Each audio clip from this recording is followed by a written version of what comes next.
Bears Nation, something absolutely wild is happening right now at Hollis Hall. The timing couldn't be more perfect. We're sitting at 7-3, leading the NFC North, and the football gods might just be smiling down on us in ways we never imagined possible. Welcome back to Bears News Fan Report, your number one source for breaking news, exclusive updates, and the most comprehensive analysis on our beloved Chicago Bears. I'm bringing you information today that's going to change how you view our next few weeks. And I promise you, this is going to be one of those moments where you'll want to stick around until the very end, because what I'm about to reveal has massive implications for our playoff push and our chances of making real noise in this division. Let me set the stage for you. After Week 11, the Chicago Bears are leading the NFC North. Read that again. We're at the top of one of the most competitive divisions in football, sitting at 7-3 after that heart-stopping last-second victory over the Minnesota Vikings that had all of us on the edge of our seats. That win wasn't just about the 2 points in the standings. It was about proving that this team has the clutch gene, that we can execute when the pressure is highest, and that we're not the same old Bears that fold in crucial moments. This team has something special brewing, and I've been covering this organization long enough to know when there's genuine momentum building versus when it's just smoke and mirrors. Now, I know what some of you are thinking, and I've seen the criticism floating around social media and sports talk radio. Yes, our 7 wins have come against opponents with a combined record of 19 wins, 50 losses, and 1 tie. Yes, we haven't beaten a team with a winning record yet. Yes, there are legitimate questions about whether this record is sustainable or if we've just been fortunate with our schedule. I hear all that, and those are fair points to raise. But here's what I'll say. You can only play the teams on your schedule, and winning in the NFL is never easy regardless of your opponent's record. The Raiders, the Saints, the Giants, these are still professional football teams with elite athletes, and we took care of business when we needed to. That matters. But here's where things get really interesting. And this is where I need your full attention, because the landscape of our season might be shifting in ways that could define our entire playoff trajectory. We're about to host the Pittsburgh Steelers at Soldier Field in Week 12. The Steelers are sitting at 6-4. They're a physical, hard-nosed team with a strong defense and a winning tradition. On paper, this is exactly the kind of test we need to prove we belong in the upper tier of NFC contenders. This is the statement game we've been waiting for. The opportunity to silence the doubters and show that the Bears can beat quality opponents when it matters most. Here's the twist that nobody saw coming. During Pittsburgh's victory over the Cincinnati Bengals this past Sunday, their quarterback suffered a left wrist injury that forced him to exit the game. Now, initial reports from the medical staff and league insiders are indicating that this isn't just a minor bump or bruise that he can play through with some pain management. We're talking about a fracture, a legitimate structural injury that puts his availability for our game at 50-50 according to sources close to the situation. That means there's a very real possibility that when the Steelers come to Soldier Field, they'll be doing it with their backup quarterback under center. Now, before I go any further, let me be crystal clear about something. I'm not celebrating injuries. That's not who we are as an organization or as a fan base. Injuries are part of the game. They're unfortunate, and we never want to see any player go down regardless of what uniform they're wearing. But as analysts and as fans, we have to acknowledge the reality of how injuries impact competitive dynamics. If Pittsburgh's starting quarterback can't go, that fundamentally changes the complexion of this matchup and significantly improves our chances of getting that elusive 8th win. Let's talk about what this means strategically. The Steelers' backup is Mason Rudolph, a veteran who's been in the league for several years, but hasn't shown the same level of consistency or playmaking ability as their starter. Rudolph is a capable professional, but there's a significant drop-off in terms of arm strength, decision-making under pressure, and ability to extend plays with his legs. Our defense, which has been improving week by week under the guidance of our defensive coordinator, would have a much easier time game planning for Rudolph than for Pittsburgh's typical starter. We can be more aggressive with our blitz packages. We can play tighter coverage knowing he's less likely to make those back-breaking throws. And we can focus on stopping their run game and forcing them into obvious passing situations. This potential development is particularly significant when you consider the broader context of our season. We've already caught some breaks with our schedule, facing teams at opportune times when they were dealing with their own issues. We beat teams that were struggling, we capitalized on favorable matchups, and we put ourselves in position to make a real run at the playoffs. But the criticism has been that we haven't proven ourselves against elite competition.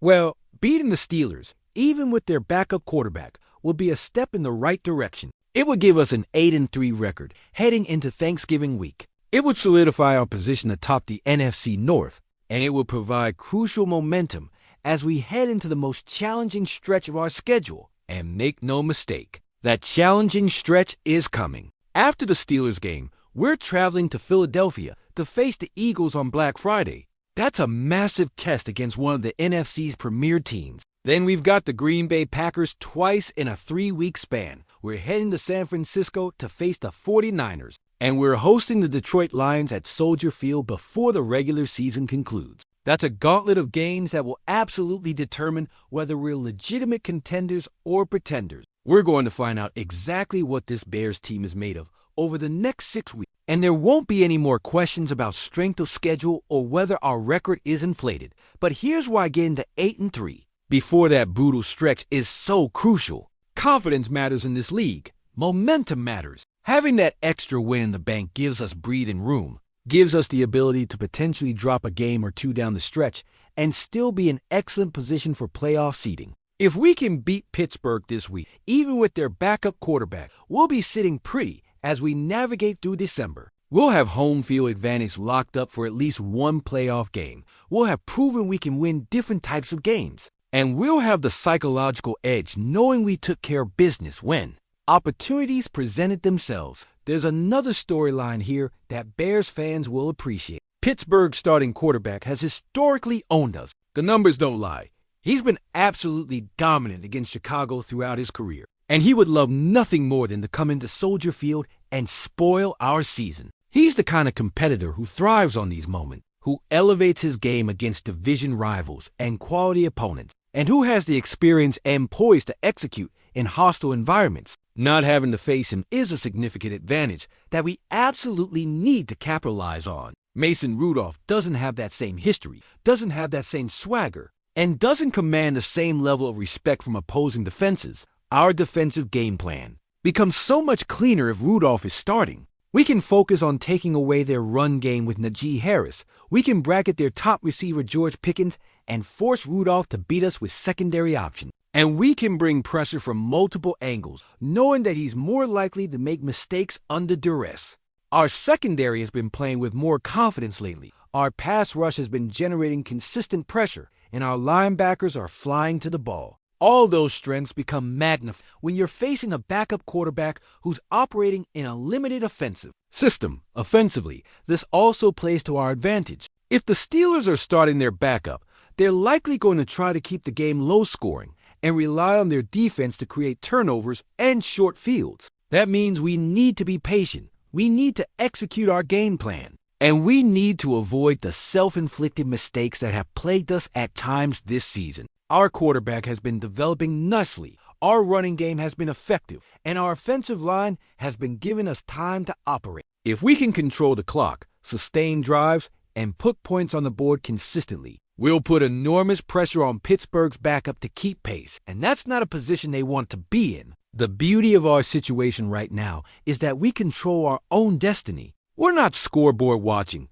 We're not hoping for help from other teams. We're simply focused on winning our games and stacking victories. Getting to 8-3 would be a massive statement, would validate everything we've been building, and would set us up perfectly for the final push toward the playoffs. Yes, the schedule gets tougher. Yes, we'll face legitimate championship contenders, but that's exactly what we want. We want to test ourselves against the best. We want to prove we belong in that conversation. And we want to show the entire league that the Chicago Bears are back. So here's my analysis heading into the Steelers matchup. This is a golden opportunity that we absolutely cannot let slip away. If Pittsburgh's starting quarterback is sidelined with that wrist fracture, we need to take full advantage. We need to play our brand of football, execute our game plan, and leave no doubt that we're the better team. This is the type of game that defines season, that separates playoff teams from championship contenders. And that creates the foundation for sustained success. Now I want to hear from you, Bears faithful. How do you feel about our chances against Pittsburgh if they're without their starting quarterback? Do you think we're ready to handle the pressure of being division leaders?